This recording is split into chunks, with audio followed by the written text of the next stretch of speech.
Welcome to the Angry Nerd Podcast. My name is Arshawn Wade, a.k.a. The Angry Nerd. The Angry Nerd Podcast is taped in front of a live Facebook audience from my mom's basement. The Angry Nerd Podcast is made possible by a few bad life choices and a couple of shattered dreams. The Angry Nerd Podcast is made possible by money that my wife gives me from my SSI check, some chick named Joni, and proceeds from listeners like you. If you want to be one of the listeners that helps contribute to this show getting better and better, go to Cash App. My Cash App's $ The Angry Nerd. And as always, I don't be glorified internet begging out here in these nerd streets. Hell no. Pick up one of the Angry Nerd Podcast t-shirts in colors black or white and sizes small through extra large. We'll get yours out to you for the very low price of $20 plus shipping and handling. And we typically mail those orders out on Friday. When I say me, I'm talking about me and my A1 from day one. Me and my none other than. Me and my all the way back like 4 flats. You feel me? None other than Kevin Palmer, a.k.a. Peasy, baby. What's happening? Because I still haven't figured out how to file an insurance claim to get the other phone fixed so we can get the music and the drops back. Like, I find that at least now, it's not once a week. When we first separated, it was about once a week. I found another reason why I was a piece of shit, because I didn't appreciate something that my ex-wife had done. Now it's about once every couple of months I find another deficiency in my life as an adult. And I'm like, oh, that was something that she used to do. I don't know how to file an insurance claim for the phone, even though I've gone through dozens, because she always did that. Man, so I think you just got to call like the carrier, and then they'll just plug you straight into the insurance company. Nah. They told I went up there. They don't do it like that. There's a website I have to go on. No, they gave you me call them. No, T-Mobile said I have to use the website. There's no number. Oh, they some hoes. Yeah, exactly. That's bad customer service. Because if you call 100%, you can't go in the store or anything. There's no number or nothing. If you call the light company, the third party carrier they use to take payments, they're going to punch you straight in directly to them. Totes. So, yeah. What's so hard about that, T-Mobile? I have the most bootleg version of a phone. No, I can't say that because Boost Mobile is probably the worst. That's probably as the bottom of the barrel. That's like the Hispanic phone. Yeah, I've never had Boost Mobile. Yeah, like Hispanics are 100% keeping them in business. No. Yep. I had T-Mobile back in like 2005. Yeah. Anyways, man, tonight's topic: did Mama raise a coon? This is a deeper look at our black men taught to shrink in the presence of white men and the assault on the black man's image. Because, you know, we were talking earlier this week, and I don't know what we were talking about that made me ask that question. Did my mom raise me with the intentions of cooning, or soft shoeing, or kowtowing, or Uncle Tomming, or any of these other colloquial terms that we use for in the black community for a black guy who's a sellout or viewed as a sellout? See, the term coon gets used quite a lot in the black conscious community. Anybody who appears to not be with the program or on code, or their definition of black, is typically labeled a coon. And usually that strong word is reserved for someone who is a black person who is in a position of influence, who typically caters to the dominant wicked white system. We're not talking about white people being wicked in general. We're talking about the wicked white infrastructure of this country, i.e. the government. Because typically the majority of those people are white men. And so that's that when we're talking about massa and when we're talking about white folk, those are the white people that we're talking about. If you wear flannel, I'm not talking about you. Sorry. If you have work boots, I'm not talking about you. I'm sorry, you're not the version of white that I'm talking about. You are absolutely not responsible for any of the shit that I'm talking about.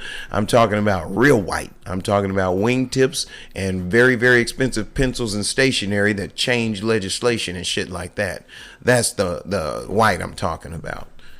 But I have to wonder about the skill set that my mother taught me in order to traverse the highways and byways in North America. I remember my mom teaching me how to encounter a police officer. I remember her teaching me to, kind of, lower my head a little bit, and use a very soft tone of voice. Take the bass out of my voice. Profusely use the word sir or ma'am, depending on the gender, of course, or gender identity. And I was like trained to kind of do that. You know what I mean?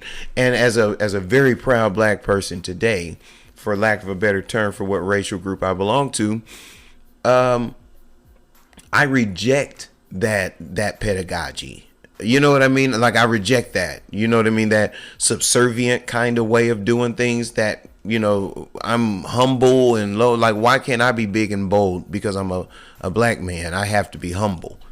I don't like that. I like to roar like a lion. Typically I do. I say what the fuck I want, and and it does, it does get me into a little bit of difficult situations from time to time, socially, because there are some people who aren't used to a black man operating that way. My children, I raise my sons not to say yes sir or yes ma'am. Now their mothers may instill other values in them, but I don't, because I've never heard CEOs say sir or ma'am. And I was like, I think oftentimes my mom, and this is no shade on mom, because 100% mom's trying to protect her baby, 100%. Let me say that. But I think mom sees sees it from a place of fear. You know what I mean? Where dad's a little bit different. I'm sorry, you finna say what? No, to me that sounds like just survival tactics. Mm-hmm. Oh, for sure. Because both of us know we both lived in different situations and all been in different type of circumstances, to where we can't be 100% the same person that we are at home as we can be in a work setting or just a social setting. Absolutely. I can't be the same person. So that absolutely. So being taught to do certain things, I don't think that's just cooning. I think they're just survival tactics. And in order to be successful, you can't just be one motherfucker the same every day, all day, every day, 24/7. You got to learn to blend in the different settings. Oh, wow. I agree with certain personalities. I mean, certain settings call for a certain persona, is what I'm gonna say. Sure. I call it identity, but certain persona you can't be thugged out. Mr. Thugged out somewhere in a corporate setting. You can't be Mr. Corporate in a hostile setting. The 48 Laws of Power says it's something like this, loosely here. Mm-hmm. This isn't a direct quote, loosely. I gotta read that. You can't be the same man to the pauper as you are to the prince. Mm-hmm. Do you understand what I'm saying? Yeah. And for those of you who think that code switching and things like that are considered cooning, here's the way I try to paint the picture for somebody. We talk shit, smoke, and all kinds of shit out here, but you don't do that at Gam's house. You know what I mean? We go to our grandmother's houses and we try to be the best representation of her little grandbaby that we can be. You understand what I'm saying? When we went to Charlie Mae's house, we didn't all the way carry it the same way that we did. Even though she was like the coolest motherfucker in the world, there was a modicum of respect that went along with being in her presence. Just like it would be being in my grandmother's presence. Mm-hmm. And that, I don't think makes me less of a man, because I show a semblance of respect in this situation because I'm dealing with an elder. Mm-hmm. You understand what I'm saying? It's like, now, not to say that there aren't old fools out there, but on the front end, because you're an elder, I lead with respect. Mm-hmm. Now, if I find out you're an old fool, you can catch this work. But on the front end, I will lead with respect when I see that salt and pepper. Yeah, to me, if you a fool, I just kind of set you aside. You ain't gonna get no work and none of that. I just kind of stiff arm, because you want to separate yourself from that bullshit. Oh man, you're entitled to that, man. You're 100% entitled to deal with it however you want. Me, I'm bored. I don't have a life much, so I'm like, I'm with the shit. Yeah. But getting back on topic, these things like mom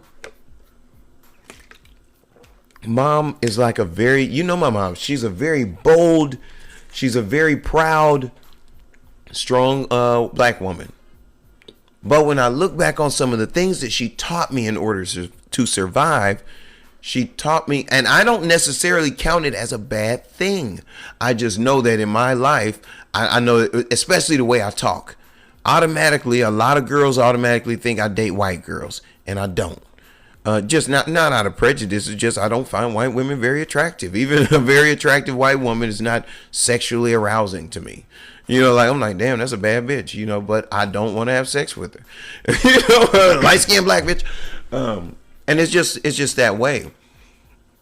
I don't know how I got off on bitches. It all roads lead all roads lead to bit. But anyways, what I'm saying is based on the way that I talk, capitalism. Some people would think, oh man, he's a coon or he's an Uncle Tom. And it is until people get to know me, you're like, oh, he's super Negro. Like super Negro. But based on where my mom's what the fuck is super Negro? Super Negro, like I'm with all that black shit. Whole lot of hood shit. Whole lot. I don't think that white is right. I don't think that doing things the way white people do it is necessarily the default. Who says that something ghetto has to be bad? I learned a lot of tactics in the hood that I survived by today. That I used in meetings with other managers and supervisors and employees. You know what I mean? Some of these same tactics. But it ain't put out the same way. Exactly. It's another version. Exactly. Because of the setting. It's processed in a different way, but it's the same concept is what I'm saying. I learned that concept in the projects. You know what I mean? Mm-hmm. So what I'm saying is because it's hood, that doesn't necessarily mean that it's negative, but there is a negative connotation attached to it. And mom had us whitewash every single thing that was hood. Yeah. And beyond that, she didn't have us. I told you the story about the first time I saw black people. Like the first time I saw black people, I didn't know what to do. And they were playing basketball. I thought they were mutants. I didn't know. It was my first time seeing basketball, and it was my first time seeing black people.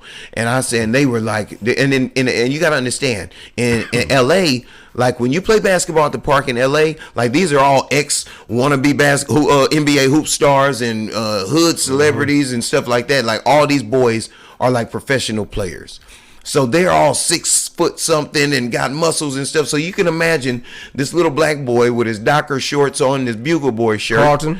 Exactly. Standing there with my cousin watching. I was like, what are they? Like they look like people, but better.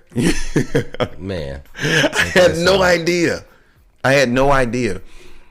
So I this is because my mom raised me in her brain, putting me around Caucasian people gave me the best opportunity to be successful. She said, going to a Caucasian school where they have better books and they have a better curriculum, you're going to have a better chance of being successful. But she set me up to be indoctrinated with a culture that I was not going to be suited for later on in life, based on my complexion.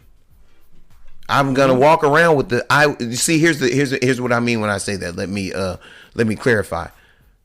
My developmental years were spent thinking I was white, and thinking that the way that things were going in the community that I lived in was the way of the world. And it wasn't until my mom and dad divorced that I was slammed smack dab in the middle of Compton for a little while, and then Tulsa, North Tulsa, where there were like no white people, where I lived anyways. And it was a culture shock. It was a real culture shock because my mom she hadn't taught me to be a proud black man at that point. She taught me how to traverse the highways and byways of white America. So my psychosis was that of a little white kid. So when mom and dad split up, like I had an opinion about that. I was like, what kind of decision are you making? Are you really leaving dad? Are you really leaving him? You know, like, don't I get a say in this? You have to remember, I'm around the same age as that first boy that divorced his parents. You know, before Macaulay Culkin, there was a rich white kid in California who divorced his parents. And I forget the kid's name. But this was before Macaulay Culkin. So when mom and dad split, I'm like, well, I got a choice, okay? I saw the little boy. He got to be his own parent. You know what I mean? And in this case, I get to pick that parent. I want to go with my dad. I don't want to go with you. You know, because like I said, psychologically, I was a little white kid. You know, so I felt like my opinion mattered and I had something to say. And lady, pack your bags. Okay, I looked it up. His name is Gregory Kingsley. Yeah, that's the one. The Kingsley kid. Okay. So I remembered that kid. So that was my saving grace. I get to say who I want to live with. Now, little Arshawn know, you know, my little self-righteous ass, little did I know that wasn't my dad. Thanks, Mom.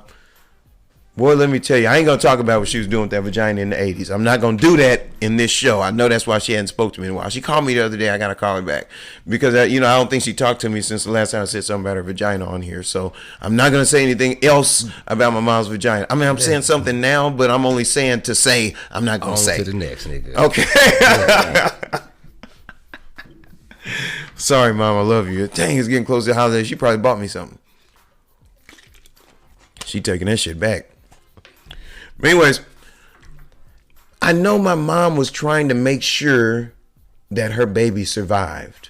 A lot like, and I'm sure that this psychosis started in slavery. When they saw the big, strong Negro being humped over what they called the rape stand, because that's what they would do. They would find the biggest, strongest one and tie him down, and Master would come put dick on him. You know what I mean? And in front of the other guys, see your biggest, strongest buck. Look what I did to him. Or they would tie him up and put horses on him and pull him apart. You know, and things like that. So the last thing that a mom wanted during slavery was for her son to grow up to be a big, strong man. So she taught him to not be a big, strong man. Not because she wanted to, what is that word? I'm a little high, so I'm gonna say it wrong. Effeminate him, not because she wanted to emasculate him, but because she wanted her baby to live. Mm-hmm. And so the worst thing to be during slavery was a big, strong man, because that was a symbol. They didn't want slaves to have a symbol of strength, of integrity. That's how we get the term Uncle Tom. Uncle Tom, if you've actually read Uncle Tom's Cabin, Uncle Tom was a hero. He was a righteous man. He was a moral man. He was a good man, but he was a slave. And he belonged, for all intents and purposes, he belonged to a good master. He belonged to a man that treated him with respect, allowed him to lead a church, allowed him to get money, and eventually was going to allow him to buy his freedom for himself and his family. But this good master fell into dire straits financially, and he had to sell Tom. He sold Tom, and he promised to go get him, and he really did mean it. Based on the way it's written, he really wanted to go get him. He just didn't have the bread. He just did. And when he got the bread, he did go to get him. But, hey, man, he'd have been sold 2 or 3 times. You know what I mean? We got to find the guy. And he did go on a quest to find Tom. He was a good master based on the way things were, for lack of a better situation. He was a good man, and he did try to honor that and find Tom. But Tom found himself at the hands of wicked master after wicked master, and he remained integrous. His integrity remained intact. Mm-hmm. Now you have to remember, at the time that Uncle Tom's Cabin was written, slavery still existed.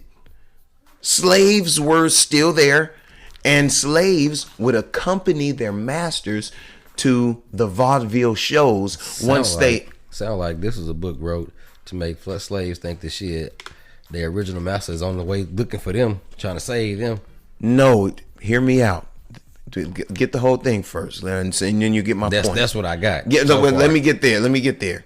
So, Uncle Tom, being a righteous man, they, you know, just like today, books eventually become movies, and they didn't have movies back then. They had vaudeville plays or shows or whatever. They were these the stage and the set and shit moved around, partially or entirely. Anyways, but so when they went to the vaudeville shows, sometimes the slaves would accompany them. You know, their best boy. You know, the nigga that's gonna carry the hat and the cane and shit like that. Get your ass out of here real quick. You know. And that guy would, the valet would accompany him. So by proxy, he would be allowed to watch the show. Well, these slaves saw Uncle Tom as an upstanding, righteous man. So do you know what these slaves started doing? They started standing up a little straighter. They started having morals. Uncle Tom didn't drink alcohol like the other slaves did. Every Friday they would give the niggas some alcohol and stuff like that to, you know, kick it through the weekend. Uncle Tom didn't partake in that. He didn't take in any of that. He was a disciplined man. So you know what these valets started doing? They started acting like Tom in the movie, and they started taking that back to the slaves. The other slaves started having integrity and started. We don't want any drink. We don't want any drink. We don't want to sleep with random women. We want to have morals like Uncle Tom. Well, do you know what they did? The motherfuckers changed the goddamn name. They changed the name to Sambo. Sambo was actually the bullshit nigga who beat Uncle Tom. He was one of the slaves who beat Uncle Tom to death, ultimately. Because they whoop him, nigga, you know, type of shit. Yeah, it was terrible. It was a terrible situation. It's a very powerful book, but you find out that we call niggas Uncle Tom because once they saw that the character Uncle Tom was actually a hero, they changed the name. So whenever they would go to the play, the guy who was known as Uncle Tom was actually called Sambo, and the guy that was called Sambo was called Uncle Tom. So whenever a Sambo is actually what you would call somebody who is a no good Negro who would sell out black people. Man, we had this discussion back in, I want to say, like 2002. And somehow or another, Uncle Tom, poor sweet Uncle Tom, gets fucked coming and going in the story. And then in life, his name gets attributed to the worst kind of Negro known to man. Well, cowboy started off as a derogatory term toward black men working as cowhands. He was a cowboy, but now look at it. Shit get flipped. That is the most derogatory term known to man if you're black. To be called an Uncle Tom. You remember the movie Django? Remember he was like, you want me to play One Eye Charlie? He said, One Eye Charlie is lower than the head house nigga. You know? You want me to play a black slaver? Huh? A black slaver is lower than the head house nigga. And buddy, that's pretty fucking low. That's how that's looked at. Nigga, this is the worst Negro in the history of Negroes. And that's what we call people. We call them Uncle Toms because we're ignorant. I hear that term all this, Uncle Tom. The way I talk, you think I haven't been called an Uncle Tom? And I'm like, I'm sorry, I can't help it that's just my voice. I can't help it that I sound like that. But I promise you I'm all about that whole lot of black shit. Whole lot of black shit. I got Egyptian tattoos and stuff like back when I was like in the Tupac and shit. You know, like real shit, nigga. Man, what? I'm sorry, I had to prove my blackness. I feel like a light-skinned nigga, you know what I'm saying? Like I got light-skinned energy. And I feel like I have to take a stand for like my blackness. And it was like, my mom raised me to be a coon. But listen, I feel like, you ever watched the movie Blood In, Blood Out? Remember Mikolo? I've seen pizza. Remember Mikolo? Mikolo's, he's the white kid, but he's Hispanic. His mom's Mexican, but his dad's white, and he looked more white. But he's like, use the white skin. I'm brown on the inside. And I feel like Mikolo, like the only person in real life I've ever talked to who knows my struggle is Frenchie. Being half and half. And he's like, cuz I've always had to be the most hardest nigga, cuz. He's like, I felt like if you slap somebody, I gotta kill him, cuz. And I understand having that chip on your shoulder come from, from dirty, ashy niggas. Dirty, ashy niggas acting like because you talk like that, you must be a bitch. I'll slap you. You're light skinned, so I'll slap you. Dirty, ashy niggas start this trauma, drug trauma all the time. It's always some dirty, ashy nigga who thinks that you're not quite as black as he is. And he smacks you and finds out, oh, this little brown nigga don't play. You know what I mean? And then after a while, little brown nigga got a taste for blood. Likes to go hunting. Now ain't waiting for something to happen. Now the little brown nigga's going hunting. Oh, and he got a taste for little dark niggas. No, but I'm serious. My mom raised me with a lot of anti-black thoughts. You know what I mean? She raised me to think that the worst thing in America to be was a strong black man. And while as a strong black man today, I don't have that thought. But I will tell you that my initial thought oftentimes is to do what I think the white person would want me to do. That's my initial thought. Well, I'm a thinking person, then I'll be like, shh, boy, please. Boy, bring your pink ass over here and catch this work. You know what I'm saying? Like I would, if you didn't get my order right, I'm not going to accept it just because you, the same way I would if I was at a black establishment. Excuse me, let's try this again, please. But that's only after I've been able to step outside of my situation and evaluate it. And I'm like, I'm not saying that like I have any bad feelings towards mom, because I can only imagine being a woman and thinking, oh, how am I going to keep this little boy safe? And they kill little black boys all the time. Look at it like this. To the ones that's not as diverse as we are, where is that taking them versus where being diverse is taking us? Because little Pookie from the block that only know how to use Ebonics, can't speak clear dialects, a clear version of English. Where's he gonna go versus us being able to speak many different dialects of English? I understand. I understand completely. Fuck is fucking diverse as fuck. I understand. No, I you know me. Yeah, I 100% revel in the fact that I can, it doesn't matter what circle we in or what environment we're in, if it's a suit and tie affair or if we Chucks and Dickies and pro clubs, you know what I'm saying, type of situation. It doesn't matter, you know what I mean, because I can rotate with the gangsters, I can rotate in the boardroom, I can rotate anywhere, Yeah. So I do appreciate the fact that I am a citizen of the world. You know what I mean? I can go anywhere and I can survive because I know how to adjust and adapt. Like I found it, I think that's what it has to do with more. I think we're more it's more Darwinian. You know what I mean? It's more of a survival. I guess we have more tools in our toolbox, I guess that would say. Yeah. And I think, but there's a part of me that feels ripped off, because there's a part of me that feels like the way that I naturally do business, or the people that look like me naturally do things, is right. Is the default. I feel like if I have to do an unnatural act, like there's like being speaking with a different vernacular, or something like that. It seems like that should be something that I do because I enjoy it. Like when I go to talk to Gam Gam, I'm not going to use as many MFs and Bs and, stuff as I would if we were just chewing the fat. You know what I mean? Mm-hmm. And I would do that because I enjoy being around her, and I don't want to, rub her the wrong way, because after a while she's going to be like, damn, boy, is it all curse words? But, excuse me, when I feel like I'm crammed into that box by powers outside of myself, i.e.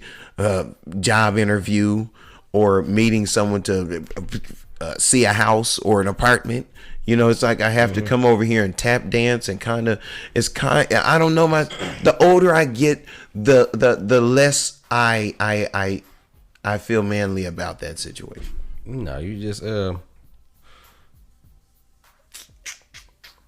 use the approach that I would use. Is use less words. You can always be yourself and use less words, because if you go into something and you are yourself, how you are at home, the more words you use, the more likely a person is going to be turned out from you, depending on the setting.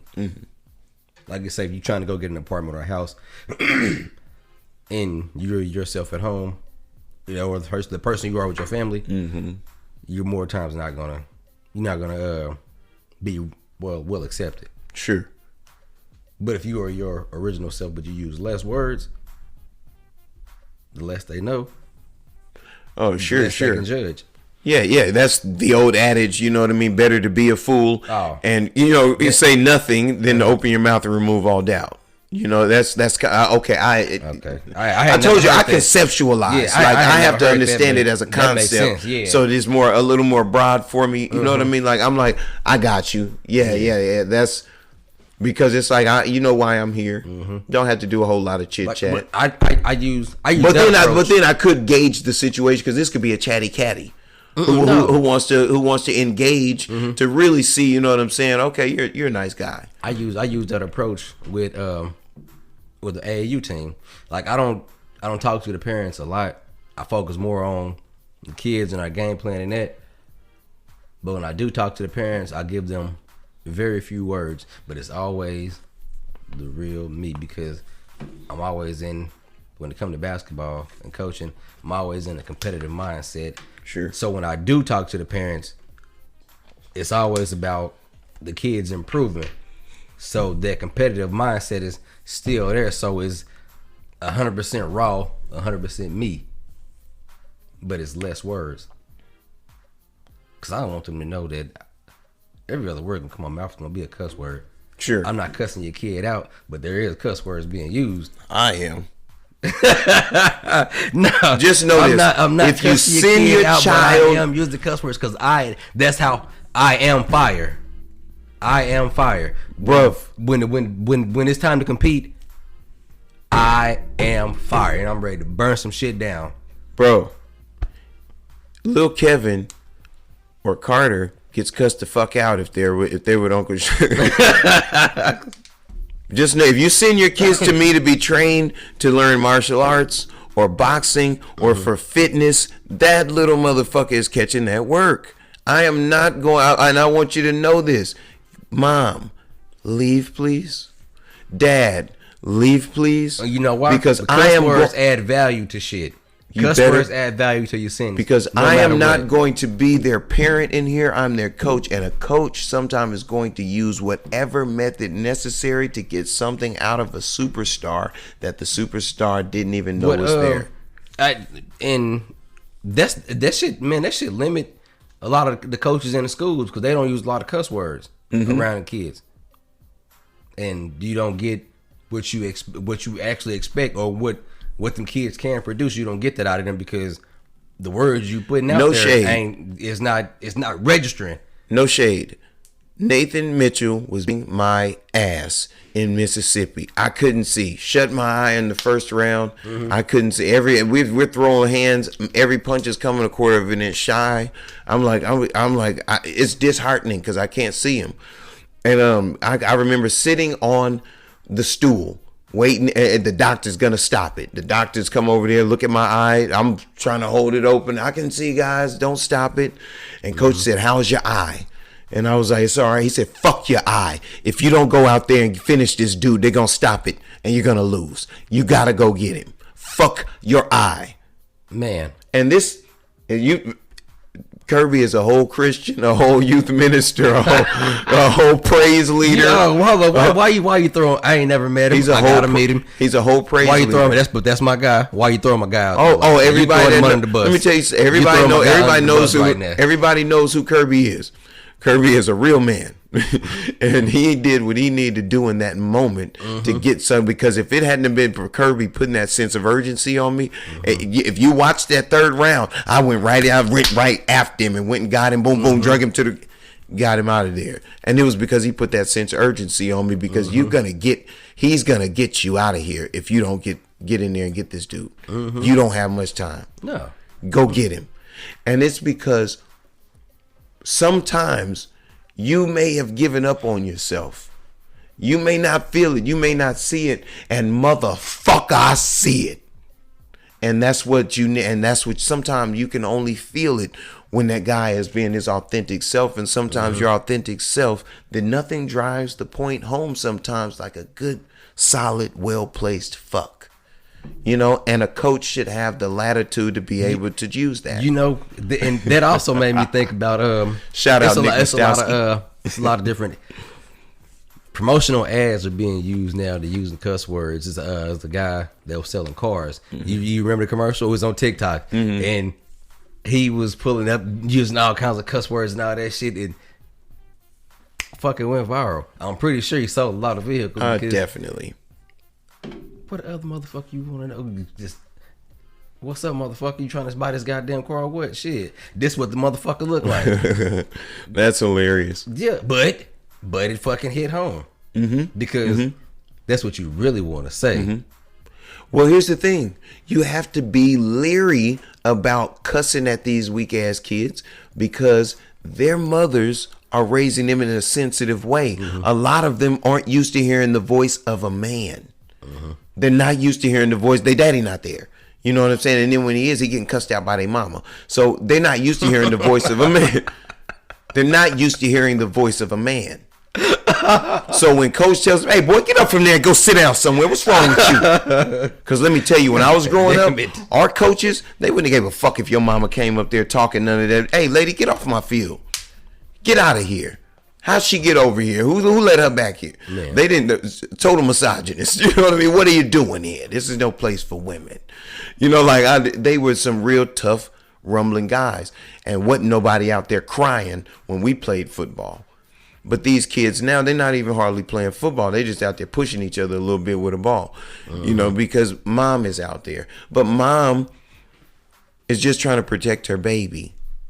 At the end of the day, she maybe turned him into a punk pussy ass, sorry ass dude. But just like when she taught us how to be coons, she teaching him how to be a fuck nigga because she wants to protect him from the hard things of the world.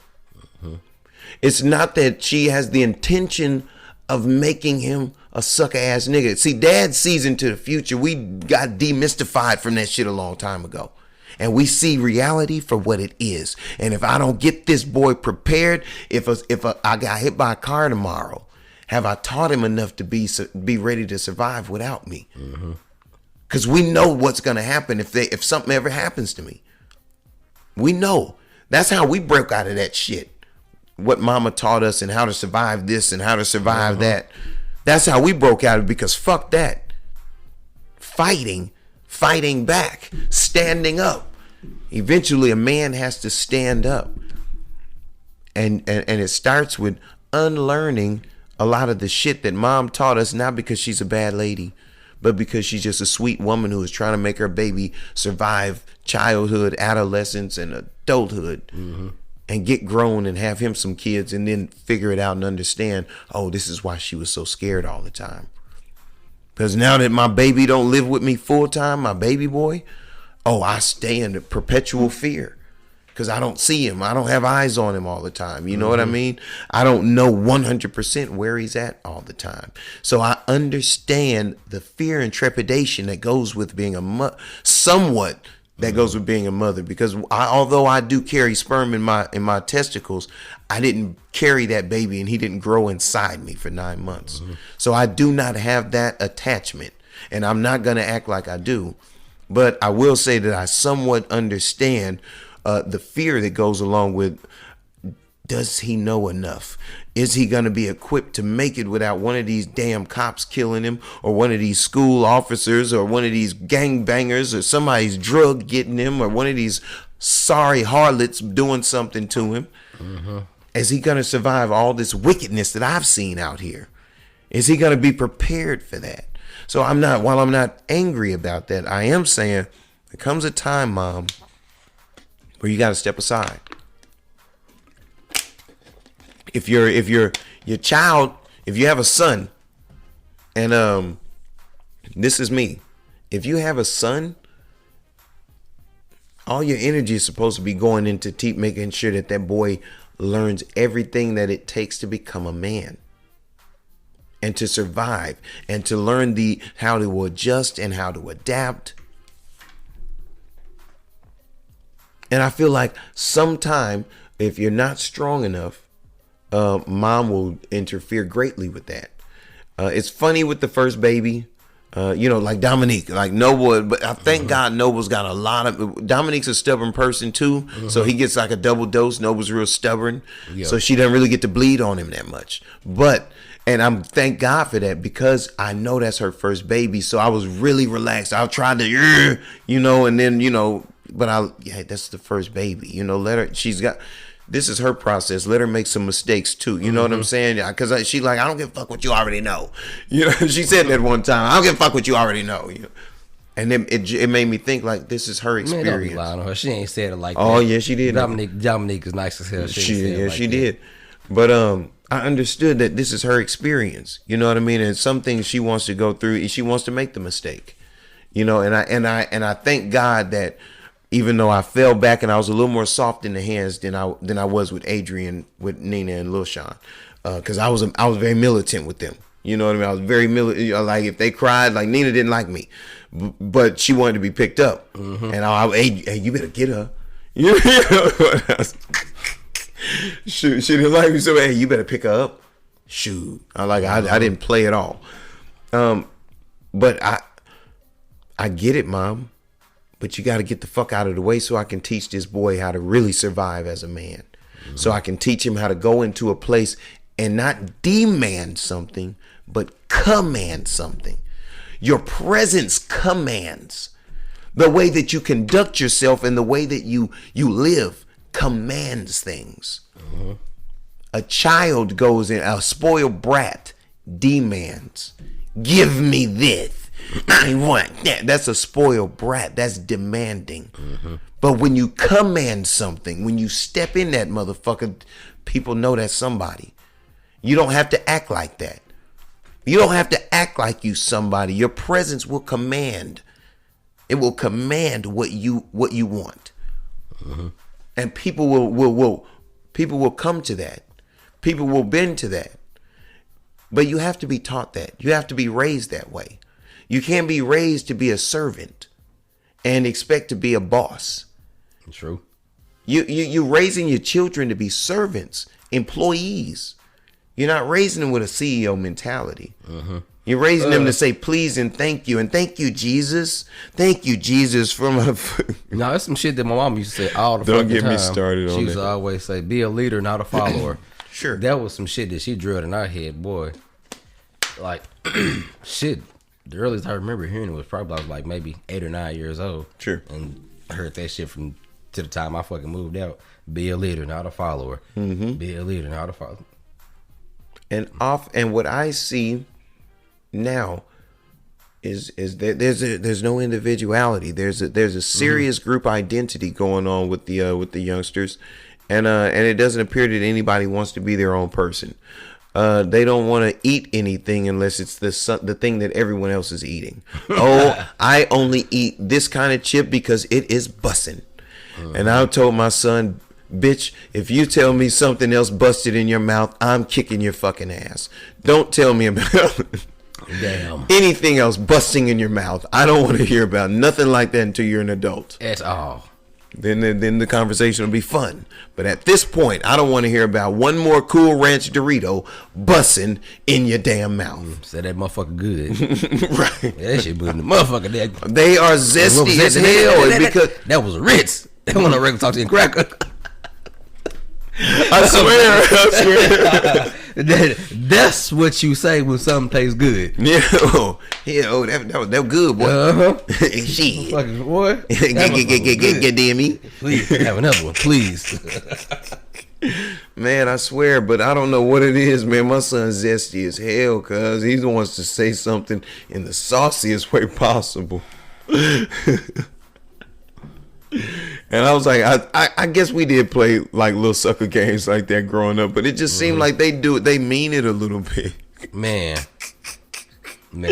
It seemed like if one of them say, let's go, they'd be like, okay. It seemed fuck it. Just fuck it. It seemed like these little dudes be courting each other on the cool, man.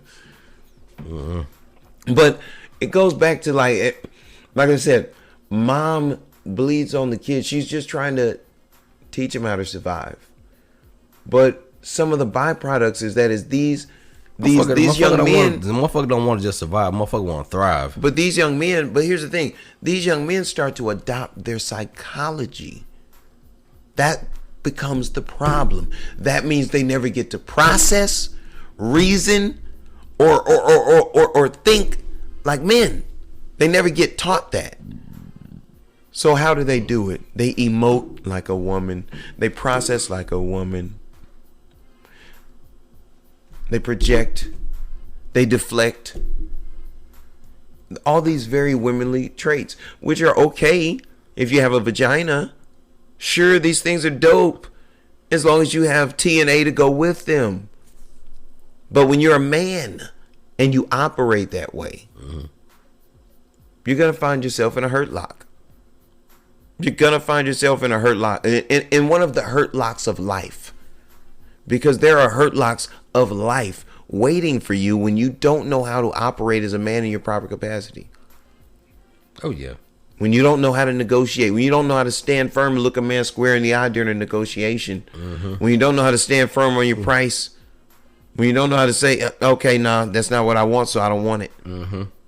When you don't have the courage to say, no, can you get my order right, please? I've seen men who cannot stand at the counter and look another person in the eye and say, can you correct my order, please? Simple. That's their job, to get the order that you paid for correctly. And I've seen them say, oh, well. No. You don't accept. A man doesn't just accept something that someone. Wait a minute. I gave you the money that I went down there and worked for these ugly ass people at this company for to earn. I gave you those fucking dollars. And I asked you for something that you have for sale. And then you didn't give me the right thing. I need you to fix it, please. I'm being polite. Please. But it will be fixed. And you only have the confidence and courage to do that if you've been taught how to be a man.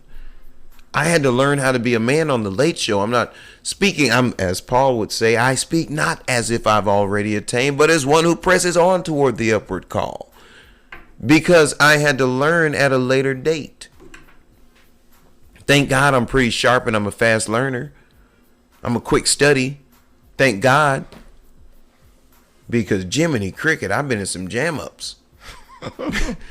I learned these lessons in spades, nigga. Very, very, very, very tough lessons. I can tell you, I've had to run on the first day of school several times. Because I didn't have the courage to not go with the wrong crowd. I remember my mom said, you got to stop hanging out with the wrong crowd. I said, bitch, I am the wrong crowd. Because after so long, it stopped being about hanging with the wrong crowd. And motherfuckers hanging with me. But it was because I didn't have the courage to not succumb to that peer pressure because I didn't have my dad. When I look at it in hindsight. And my mom had taught me to be a follower. She had taught me to coon. She had taught me to people please. That's why pretty much now girls be so frustrated with me, because I know that spiritually I have the people pleaser spirit, but I'd be like, bitch, fuck you. Because I lived my life that way for a very long time, because I always had to sit back and watch my crazy ass mama and see what she was finna do to try to make her happy. What's going on right now? Is she depressed? Let me go do something funny. You know what I mean? Is she mad? Let me go try to, you know what I mean, calm her down. You know what I'm saying? Because she was one of those up and down, you know, young crazy black bitches, you know, that had a bunch of kids. She a Gemini? Facts. Oh, yeah. So she got split personalities. She got split personalities on top of she got split personalities and both of them bipolar. Oh, Lord Jesus. No, she a good bitch, though. She a good bitch, though. I love it. Angry, happy, sad, and then confused. Let me tell you something. A motherfucker better not fuck with her. I have this weird relationship with my mom, unbeknownst to her. Like, I look at her like my big sister. My mom only 16 and a half years older than me. Like, you know what I'm saying? Like, that's, I know people who have siblings that got that much distance in between them. And it's like, and she was limited in her information and development. So, you know, that would make her even psychologically even younger. You know what I'm saying? Yeah. So it's no disrespect or shade when I say that. It's just that she was a baby trying to raise a baby. So of course she didn't have what it took to, you know what I'm saying, give me with everything that I needed. All she knew how to do was watch shit that she saw in movies and sitcoms and stuff like that, because she didn't have a reference point either. And that's crazy that we try to do the same shit. Like the shit we grew up like watching fucking Family Matters. Motherfuckers Facts. want that type of lifestyle. Facts. And so mom was just doing her best. Shit. But you gotta learn this information for yourself, and then you gotta promote this shit, bro, because real manhood shit is not going on. Moms are still out here teaching their sons how to be coons. Moms are still out here teaching their sons how to be fuck boys. Moms are still out here teaching their sons how to be the worst motherfucking simp ass nigga in the history of life. That's what's happening, because a lot of us aren't going out to the temple. A lot of us aren't going out to the mosque and learning how to become men. Because I'm going to tell you, although I'm ordinately opposed to any type of formal religion, a lot of these institutions are some of the only breeding grounds that we have for manhood. Because they got some man camps. They got some man camps in the Christian world. They got man camps in the Islam world, and they got man camps in all these other religious places too. But if you don't subscribe to that religious shit, you have to like be involved in a sport or something like that to really have, you know what I'm saying? There aren't a lot just solid, I'm just men. You know what I'm saying? I'm not a fisherman or a hunter or something like that. It's just this what, you know, we hear, you know what I'm saying? And there's not really that. We talk about it all the time.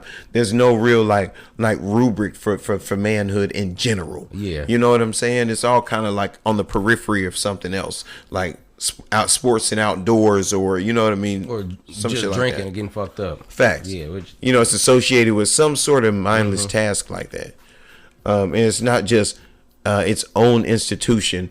Unless you talk about most women, when they talk about, oh man, it's man's world, man, you're talking about rich white men. Stop holding us to that standard. We're basically only one social class higher than women. Black men are one social class higher than women. That's all. And the only reason why we're one social class higher than women is because we're men. And we have the ability to do physical labor. That's the only thing that puts us socially higher than women. Other than that, on the socioeconomic scale, black men and women are on the same kick. So whenever you go talking about all this, that, and the third, you're talking about some archaic ass shit that your grandpa was able to do because he got a job at the railroad, or he got a job at Ford or GM or something like that, or one of the good factories, Whirlpool or Rheem or something like that. You're talking about the 1%. You're not talking about the norm. So whenever you guys are touting that stuff about a man paying all the bills, it tells me it's your ignorant lady, and you probably running one of your sons into the ground, and you're going to turn him into a simp, a coon, a punk, or some other kind of ill representation of a man. And it's not because I think you're a terrible lady, just like my mom. I think you're trying to do the very best to protect him, but inadvertently, you're doing what Oedipus Rex's father did to him. You're fulfilling the prophecy. You're fulfilling the prophecy that was said hundreds of years ago. I will make it to where black men don't even want to be men. Can you see the draw to opting out of manhood? Women are taking care of niggas. Niggas are running scams. They found a whole lot of ways to make money. They found a whole lot of ways to get by. They don't have to be traditional men anymore. So there's already no value attached to manhood. There's no value attached to masculinity. So they have no... I've shaken so many soft ass hands, it's ridiculous. It's ridiculous. These men's hands feel just like women's hands. And I'm sorry if I'm a caveman and I feel like you should know how to turn a wrench and bang a hammer. Now everybody ain't supposed to have Scotty hands now. This is true. This is true. For anybody who doesn't know who Scotty is, he is a family member who has hands that are probably one psi away from the strength of concrete. One solitary psi away from the strength of concrete. Oh my god! You like that, huh? Yeah, don't nobody get that. So, but no, I just want us to get to that place because it took me a long time to catch up to the learning curve, and I see so many young men who are in that same place, and not because they don't have good moms. I will tell you this. Before we get out of here, I want to say this. These are some of the best moms financially that I've seen in a long time. These girls are keeping these jobs and they keep a place and they take care of these babies financially. I just wish they could figure out a way to get those boys around men. I think the girls are good right where they are. Cause I don't like, if that ain't her daddy, I don't think niggas is supposed to be around the little girls. That's just me. Like, I'd be like this. I'd be like, I try to make, if we playing, I want to make sure all the grown-up eyes can see me. But I don't think that strange men are supposed to be with your daughter. That's just me. But I do believe that these little boys have to get around. You got to find some real men to get them around. Otherwise, that's how we stop the senseless dumb shit. Because we get these boys and we get to teach them how to become men, and that's why we have so much bad stuff happening. Is because we got to find out how we set the stage to get these moms to trust us. I mean, no, a lot of this shit to drop these little niggas schools, off, man. Because you got teachers that ain't from them neighborhoods. Sure. So they don't give no fucks. Sure. They don't give no fucks. They there for their check, and they not even invested in. You have some of those teachers that do get invested in us kids, but for the most part, some of them they don't be from the. But they got a job. Fuck the teachers. They got a job to do. They don't need to be worried about trying to teach our kids man shit. I'm saying we should have something established in our communities. We need to start doing that. The teachers shouldn't be from outside the community. I understand what you're saying, but to hell with that, because they got a job to do is teach the kids. It's our job to teach them the man shit. The kids can go to school and learn that sucker shit about George Washington and all that shit like that. But when it comes to the real shit, because they stopped teaching real shit in school a long time ago. They took shop class out and home ec and all that real shit that you can actually use. Common sense. That you can actually use. Yeah, those teachers still can pass on common sense. Yeah, but I think we got too many young teachers is what it is. I don't think we had many teachers that were just 5 years older than us when we were growing up. Like, I don't think I had a teacher that didn't have gray hair, until I got up a little bit. Once I got a little bit older, I started having some younger teachers. But it was like, when I was growing up, it seemed like a teacher wasn't under 35. The youngest teacher I had was Mrs. Barker in 7th grade, my 7th grade English teacher. I think she may have been like 28, 29. But it just seemed like that wasn't you know what I mean? It seemed like a teacher was always it seems like there was always the one young pretty teacher. You know what I mean? And everybody else was old ladies. And they only brought them in like that one young girl at a time, and she stayed there forever is what it seems like. Until she became the old woman. Right.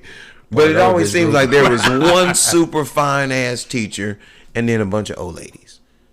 And I think that's the difference. Now, these teachers are on Snapchat. They're on Facebook. I ran into one of my son's teachers on a Plenty of Fish one time. Well, ain't that a bitch? Yeah, when I was in between girlfriends. Because I know both of my ex-wives are trying to figure out, now when wins this? Well, ain't that a bitch? Well, both of y'all left me, so what difference do it make, okay? At the end of the day, joke's on me. I ain't got no bitch. But no, all jokes aside, though, I really do want us to try find a way to get women to trust men to at least teach their sons what it means to be a man, even after the relationship is over. I think what happens is the lady gets so miffed with the guy and how he conducted himself in the relationship that now anything that he has to teach or anything that he has to pass on or has to say is useless. She is against it. Yes. And I think we have to get to a place where we can separate the value of the man from the deeds of the man. You understand what I'm saying? He might not have been shit as a boyfriend, a baby daddy, or as, a husband. But allow him to be a man in front of that boy. Because he might be a good man. And that boy might need to see him fucking them hoes. He might see his daddy running through all those bitches and be like, man, my daddy gonna catch something. I don't want to do that when I grow up. Hey, I don't have all the answers. What? I don't have all the answers. I'm not entirely sure I asked the right questions. Man. But I do like to get the conversation started because somebody smarter than me may be able to ask those right questions and may be able to get us the right answers. But we've been here way long enough and both of our kids are too quiet, so they're either asleep or getting into some bullshit. My name is Arshawn Wade, a.k.a. The Angry Nerd, a.k.a. Arshawn the Mouthpiece, the cat that got lost in Arkansas on his way to South Beach, a.k.a. Arshawn, a.k.a. Sean with a motherfucking R. Peace.